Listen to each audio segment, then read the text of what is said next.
இஸ்லாமை விட்டு வெளியேற்றக்கூடிய 9வது காரியம், நபி முஹம்மது ஸல்லல்லாஹு அலைஹி வஸல்லம் அவர்களின் ஷரீஅத்தை விட்டு சிலருக்கு விதிவிலக்கு உண்டு என்று நம்புவது. அதாவது ஷரீஅத்தை விட்டு விதிவிலக்குனா தொழாமல் இருக்கலாம், நோன்பு வைக்கலாம் இருக்கலாம், அவங்களுக்கு ஹலால் ஹராம் சட்டம் இல்லை, அவங்க ஹராமானது செய்தானா அது ஹராமன்னு ஆயிடாது. அப்படிங்கிற பேரில் ரசூலுல்லாவுடைய உம்மத்தில் ஒரு சிலருக்கு மட்டும் இதில் விதிவிலக்கு இருக்குது அப்படின்னு நம்புற நம்பிக்கை இருக்குது. குறிப்பாக சூஃபிகள்கிட்ட இருக்குது இந்த நம்பிக்கை. சூஃபிகளில் சிலர் 5 வேளை தொழாதவர்களாக கூட இருப்பாங்க. ரொம்ப மோசமான சூஃபிகள். அவங்க கேட்டால் தங்களுடைய கல்பு ஒவ்வொரு நேரமும் தொழுது கொண்டே தான் இருக்குது அப்படிம்பாங்க. சஜிதாவிலே தங்க கல்பு இருக்குன்னு சொல்லுவாங்க. அவங்க இருக்கிற இடத்துல இருந்துக்கிட்டு 5 வேளை நான் தொழுகிறேன், 5 வேளைக்கு நான் காபத்துல்லாவில் போய் முன்னாடி நின்று தொழுதுட்டு தான் வந்துகிட்டு இருக்கிறேன்பாங்க. காபத்துல்லாவுக்கு போய் தொழுதுட்டு வந்துட்டு தான் இருக்கிறேன் அப்படிமா. நம்மிடம் நின்று பேசிட்டு இருக்கும்போது சொல்லலாம், நான் காபத்துல்லா நின்று தொழுதுட்டு இப்போ தான் வந்தேன் அப்படிமா. அப்படின்னா என்ன அப்படின்னு கேட்டால் அவ்வளோ மாரிஃபத்.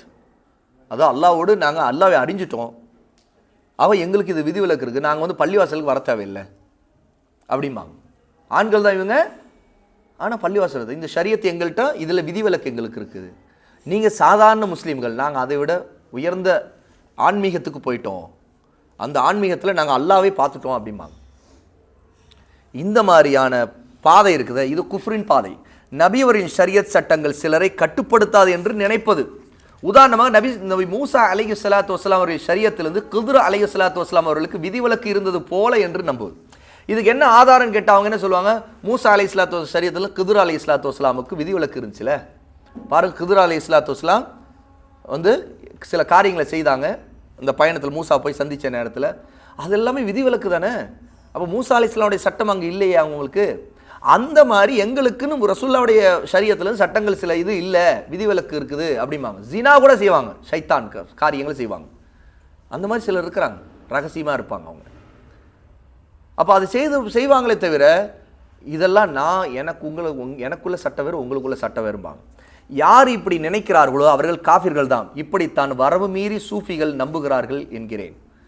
ஷேக் சாலிஹ் அல் ஃபௌசான் சொல்கிறாங்க, வரவு மீறி போன சூஃபிகளில் சில வகையினர் இருக்கிறாங்க, ஆரம்ப நிலையில் இருக்கிறாங்க. அவங்க வந்து இந்த இதில் போக மாட்டாங்க, அவங்க ஒரு லிமிட்டில் இருப்பாங்க. இல்லை மோசமான வரவு மீறிய சூஃபிகள் இந்த நிலைக்கு போவாங்க. அவர்கள் ஒரு படித்தரத்தை எட்டிவிட்டால் அதற்கு பின் நபி முகமது ஸல்லல்லாஹு அலைஹி அவர்கள் பின்பற்ற தேவையில்லை என்று நம்புகிறார்கள்.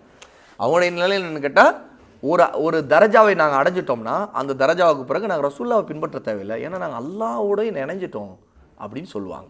இதுவும் இஸ்லாமை விட்டு வெளியேற்றக்கூடிய ஒரு காரியம் அப்படின்னு ஷேக் அவர்கள் இங்கே குறிப்பிடுறாங்க.